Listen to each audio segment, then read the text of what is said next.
Hi friends, coconut oil వేసేసుకుందాం. ఈరోజు popcorn వేపేసుకుందామండి. చాలా చాలా టేస్టీ. పసుపు అర స్పూన్ వేసేసుకోండి. ఆయిల్ బాగా కాగనివ్వాలి. చూడండి, పసుపు వేసిన తర్వాత బాగా మరుగుతుంది. కరివేపాకు 2 రెమ్మలు పెట్టేసుకుందామండి. ఇప్పుడు పాప్కార్న్లు చూడండి పెట్టేసుకుందాం. చూడండి వేపేసుకుందాం. ఇది చాలా చాలా టేస్టీ అండి. పిల్లలు పెద్దవాళ్ళు అందరూ తినేయచ్చు. సూపర్గా ఉంటాయండి. వర్షం వచ్చినప్పుడు మాత్రమే వేపుకోవాలి ఇవి. హాయ్ ఫ్రెండ్స్, స్టార్ట్ అయిపోయినాయండి. మూత పెట్టేసుకుందాం.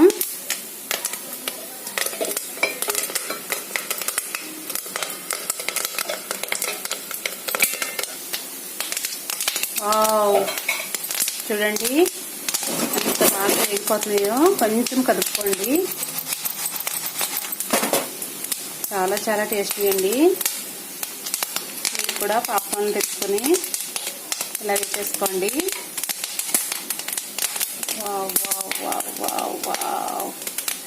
మీకు చిన్న చిన్న పిల్లలు ఉన్నారా? చాలా ఇష్టపడతారండి. సినిమాలకు వెళ్తున్నారా?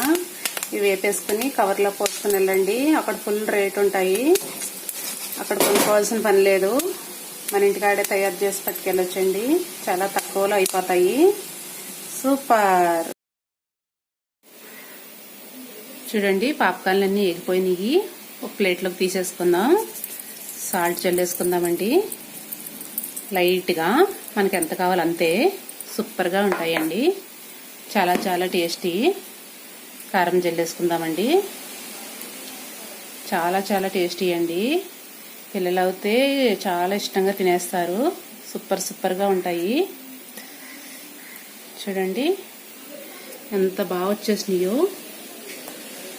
మీరు కూడా కేజీ లెక్కన తెచ్చుకోండి. గింజలు చాలా బాగుంటాయండి. కొద్దిగా ఎప్పుడు కావాలితే అప్పుడు మనం కూడా వేపేసుకోవచ్చు. చూడండి, ఇలాగా కేజీ లెక్కన తెచ్చుకోండి. చాలా వచ్చేస్తాయండి. కొద్దిగా మనకి ఎప్పుడు కావాలితే అప్పుడు కోకోనట్ ఆయిల్ వేసుకుని వేపేసుకుని ఉప్పు, కారం, పసుపు అన్నీ జల్లేసుకోవచ్చండి. చాలా బాగుంటాయి. ఇది జిప్ లాక్ కవర్ అండి. ఇలా స్టోర్ చేసుకోండి. కొద్దిగా ఇలా డబ్బాలోకి తీసుకోండి. ఎన్ని కావాలంటే అన్నీ యూజ్ చేసుకోవచ్చు. ఇలాగా మనం ఎప్పుడు కావాలంటే అప్పుడు కొద్దిగా వేపేసుకుని తినేయచ్చండి. చాలా చాలా టేస్టీ. మీరు కూడా తప్పకుండా ట్రై చేయండి.